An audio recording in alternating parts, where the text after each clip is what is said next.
Good morning. So today I wanted to show you guys the portfolio catalog things that I make. This is them. What I do is I take one catalog and I cut it up and put it in each one of the pages. And this I leave at hair salons, doctor's offices, dentists, chiropractors. I've left them at bowling alleys. Pretty much anywhere I can think of where there's a staff office, banks, things like that. And I leave them there for the employees to look at. In the very back, I like to put any hostess specials, any join offers, anything we have going on. And then I also put the full catalogs in there just in case anybody that's working there wants a catalog for themselves.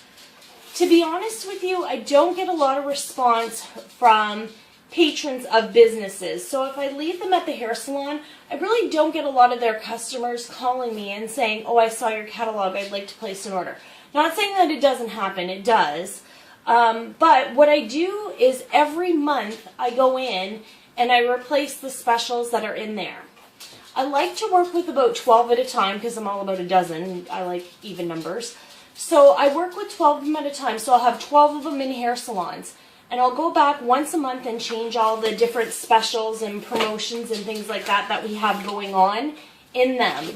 What this does is it makes me very familiar with the people that are working in those businesses. Often, after about the second month, people start getting familiar with me coming in, and they'll say, oh, I looked at your book, that's really interesting. And what I am getting is I'm getting the people that work in the salons, the people that work in the doctor's offices.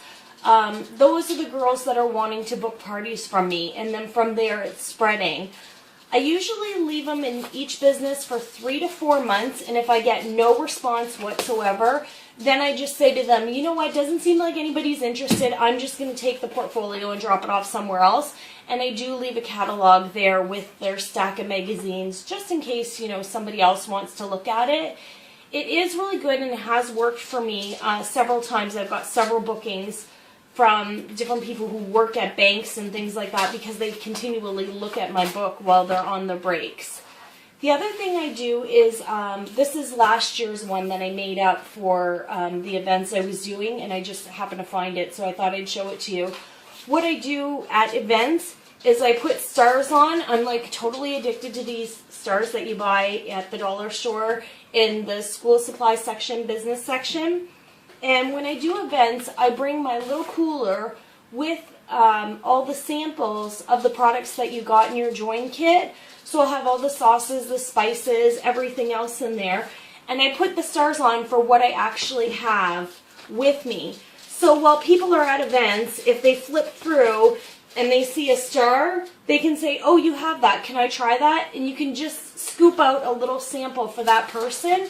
That way you're not sitting there with a bunch of samples that you're just going to end up tossing away that are garbage. If they're in your cooler, even in the summer days, keep it, you know, on ice, obviously, and everything will be fine. If I make a bread sample or something that I'm going to be passing out, I don't leave it for people just to grab and walk by. I put a star on it. Again, if people are going through the book and they see it, they'll say, oh, can I try that bread? Or we'll put some on napkins on a serving tray and we'll hand it out to people that way. That way they can try all the different things. So this is a really great way of doing vendor events versus putting all your catalogs out. People tend to take the catalogs and you never hear from them again. It gets really busy at most events, and I just don't have time to say, hey, can I get your number so I can follow up with you on a catalog? They just kind of take the catalog and off they go. But if the catalog's sitting there, what I find that they're doing is they're kind of flipping through and they want to see, you know, what samples they have.